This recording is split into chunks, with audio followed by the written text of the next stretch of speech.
wrestling fans? You got the show here, Big Slam Wrestling, and we're here to talk a little bit about the state of pro wrestling, and not just here in the West, but in the Japans.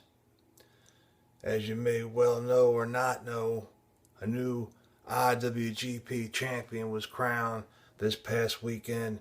The former TNA World Heavyweight Champion, Grand Slam Champion, X Division, Tag Team Gold, you name it, he's held it. The phenomenal one, AJ Styles, beat the Rainmaker Okada in Japan with the assistance of the Bullet Club. That's right, you heard me. The assistance of the Bullet Club. In case you've been under a rock and not realized this, AJ Styles has went to Japan and turned heel.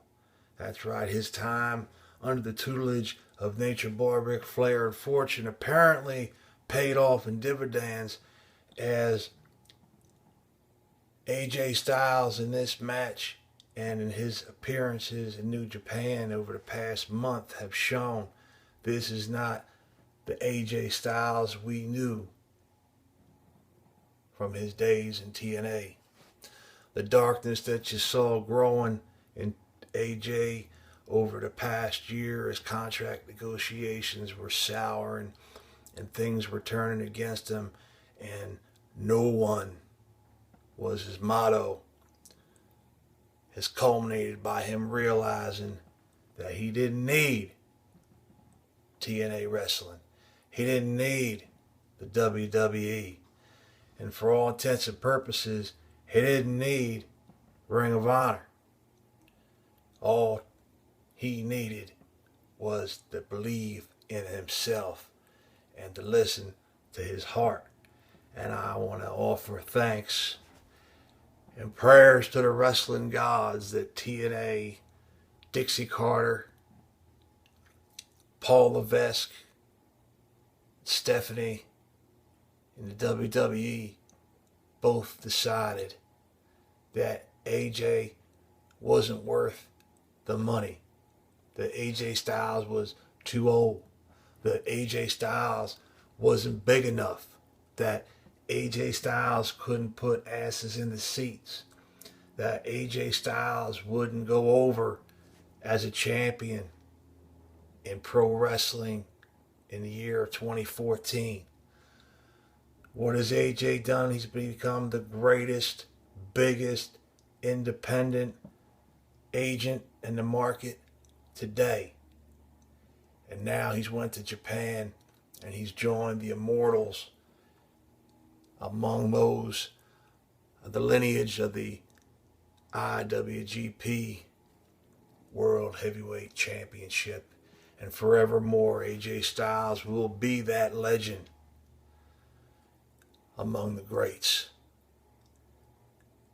And none of this would have happened if it hadn't been for the lack of foresight by the Western wrestling companies of TNA and the World of Wrestling Entertainment. Ring of Honor took him in, obviously because of the name. And AJ was able to utilize that to get his contract signed in Japan. He had already proven himself at Wrestle 1 in defeating Sonata. And now he's taken on the bigger league of the NWGP, New Japan Pro Wrestling. And there's a lot of purists out there who are up in arms and got their panties in a bunch that AJ Styles will get the belt after only being there for a month. See, they seem to have this old school mentality that Japanese wrestling has to be a certain way, and seem to have forgot the heat that happens when a gaijin comes in to the territory and takes the gold and beats down on the homegrown talent. That was not more apparent than the reception that AJ received coming into the arena with the Bullet Club. And as the match went on, the crowd continued to pop more and more for Okada, but AJ did begin to get his heat. He did begin to get those cheering for him as well. Times are changing in New Japan Pro Wrestling, as they're changing throughout the industry. The WWE network has changed the game worldwide, and you're going to see this happening with New Japan Pro Wrestling, as some other organizations in Japan are falling to the wayside and you have some new ones rising up. You're going to have what they call Keiretsu, which is a corporate warfare that the Japanese do to conquer a common enemy and to dominate them. And this is what you're going to see occurring in pro wrestling, as groups like Noah and New Japan and Wrestle One, whether you see it on screen or behind the scenes, believe it, they're working together to take Japanese wrestling worldwide. And they're going to reach out, and you're going to wind up with English translations to pay-per-views, German translations, Latino translations. They're going to open the gates to their own universe, their own entertainment type of production, where you're going to be able to reach out and on the internet and be part of the lineage and the great history of New Japan Pro Wrestling. And as they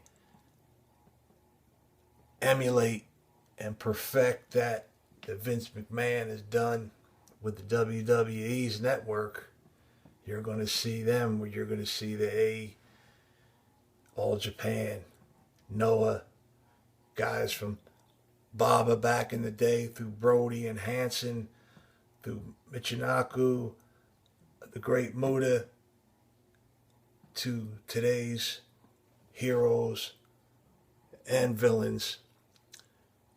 All that's going to be at your fingertips. And within a 5-year window, I guarantee you that the face of Japanese wrestling will be more acclimated to the West than currently is believed by the purists here, who believe that Japan is the be-all and end-all of wrestling, and it shouldn't be tainted by the Western style. And I'm just here to let you know that the times have changed. It's happening right before your eyes, and it's not a bad thing, it's a good thing. Change is important. If you don't change, if you don't evolve, you die off and you become irrelevant. That's all I got to talk about now. Pay attention. Support your local independents. Support Japanese pro wrestling, whether it be New Japan, Wrestle One, Noah, Dragon Gate, the homegrowns here, and Evolve and Dragon Gate USA. Wrestling is wrestling, my friends. The WWE is not the only game in town. TNA Wrestling, Ring of Honor, all of it. This is one of the greatest years in pro wrestling history. We're only halfway through it right now, and things are happening, and they're happening quickly, and the landscape is going to change dramatically for the good in pro wrestling. You heard it here first, because the revolution is now. See you down the road.